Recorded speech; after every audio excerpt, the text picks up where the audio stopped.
बचपन से हम सुनते आते हैं कि माँ बाप के चरणों में स्वर्ग होता है, उनकी सेवा से बड़ा कोई धर्म नहीं और कोई बड़ा पुण्य नहीं।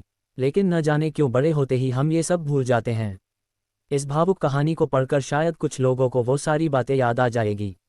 दीदी याद तो है ना, कल माँ का श्राद्ध है, हमने बड़ी पूजा रखी है उनके आत्मा की शांति के लिए, इसीलिए आपको सह परिवार के साथ आना ही है। रूही अपनी नंदन कोमल को फ़ोन पर कहती है। तभी कोमल उसकी भाभी को बोली, मैं नहीं आ सकती, आपको तो पता ही है कि उनको छुट्टी नहीं मिलेगी। अरे दीदी ऐसे कैसे, माँ के जमाई और बेटी उनके श्राद्ध में नहीं आएंगे तो उनको शांति कैसे मिलेगी, इसीलिए आपको आना ही पड़ेगा, बाकी मुझे कुछ भी नहीं पता। इतना बोलकर रूही ने फ़ोन रख दिया। इधर कोमल पुरानी यादों में खो गई। जब उसके पापा की मृत्यु हो गई थी तभी कोमल अपने मायके गई हुई थी। कोमल को माँ बोली, बेटा तुम्हारे पापा मुझे छोड़कर अकेले ही चले गए, पता नहीं अब किसके आधार पर छोड़कर गए। माँ कोमल के गले लगकर रो रही थी। तब कोमल बोली, यह सब लोग तो है ना भैया, भाभी और बच्चे, तो चिंता क्यों करती हो। कोमल कई दिनों तक अपनी माँ के पास रहकर आई थी, लेकिन हमेशा ज़्यादातर फ़ोन पर बोलना होता था, कभी कॉल पर तो कभी वीडियो कॉल पर बोलना होता था। बेटा क्या बनाया तूने, एक दिन माँ ने वीडियो कॉल पर पूछा। माँ आलू की सब्जी और रोटी बनाई है, कोमल ने जवाब दिया।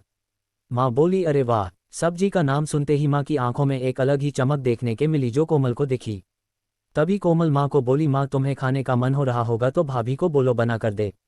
कोमल हंसते हुए माँ से बोली। तभी माँ बोली, नहीं नहीं, अब इस उम्र में आलू कहाँ पचते हैं, मैं तो ऐसे ही बोल रही थी, जब तुम्हारे पापा हुआ करते थे तब बहुत बार बनाती थी। भाभी का तो नाम लेते ही जैसे माँ की आंखों की चमक गायब सी हो गई। माँ ने कॉल रख दिया। माँ को क्या हो गया, ऐसे क्यों बोल रही थी, वह सब ठीक तो होगा ना। कोमल अपने आप से बातें कर रही थी। ऐसे बहुत बार खाने की बातों पर बातचीत होने पर माँ की आंखों का भाव बदल जाता, लेकिन ऐसा क्यों था वो समझ नहीं पाए।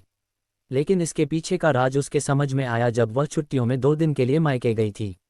एक दिन कोमल माँ के कमरे में माँ के साथ गपशप कर रही थी, तभी दीदी खाना खाने चलो, रूही माँ के कमरे में आकर कोमल को बोली। चलो माँ तुम भी खाना खा लो, कोमल उठते उठते हुए बोली। अरे दीदी नहीं नहीं, माँ को क्यों तकलीफ देना, वह यहीं पर ही खाना खा लेगी, आप चलो, रूही बोली। लेकिन भाभी, लेकिन वे कुछ नहीं दीदी, आप चलो, माँ के घुटनों में दर्द होता है, इसलिए माँ कमरे में ही खाना खाती है, रूही स्पष्ट रूप से बोलती है। तो फिर भाभी मेरा भी खाना यहीं पर लाओ, हम दोनों साथ में खाना खाएंगे, ऐसे कोमल अपने भाभी को कहती है।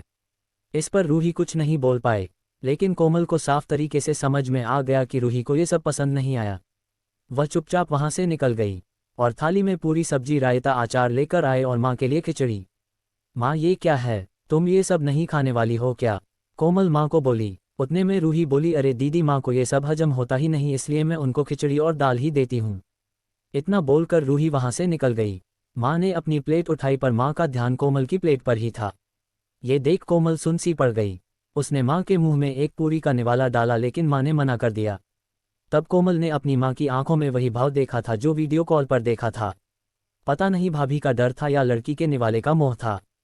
तब भी कोमल ने पूरा खाना माँ को खिलाया और खुद खिचड़ी खाने लगी।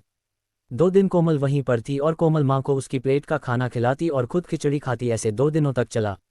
माँ के बहुत मना करने के बाद भी कोमल मात्र जिद में माँ को खाना खिलाती थी। वह बोली, भैया मैं कुछ दिनों के लिए माँ को अपने घर ले जाती हूँ। घर जाने से पहले कोमल ने अपने भाई तन्मय को पूछा। वह बोला, क्या तुम्हारा दिमाग खराब हो गया है, लोग क्या कहेंगे, बेटा माँ को तकलीफ देता होगा इसलिए माँ अपनी बेटी के घर रहती है।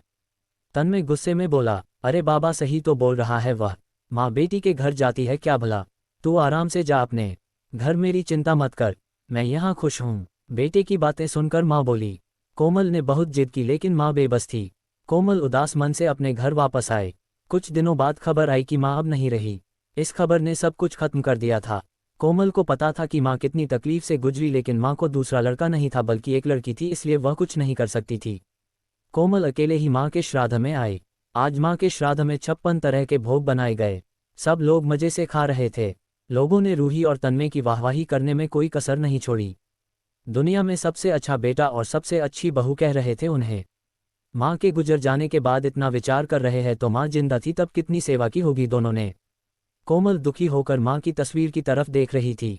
तभी दीदी चलो आप भी खाना खा लीजिए, रूही कोमल को बोली, जो माँ के रूम में माँ की तस्वीर सीने से लगा कर रो रही थी। वह बोली, नहीं भाभी मुझे नहीं खाना।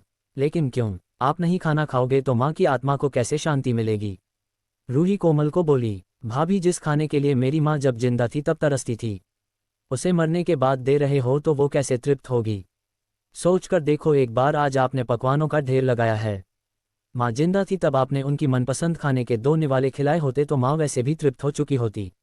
वही माँ का असल में श्राद्ध कहलाता। ये जो भी हो रहा है वह सिर्फ एक दिखावा है।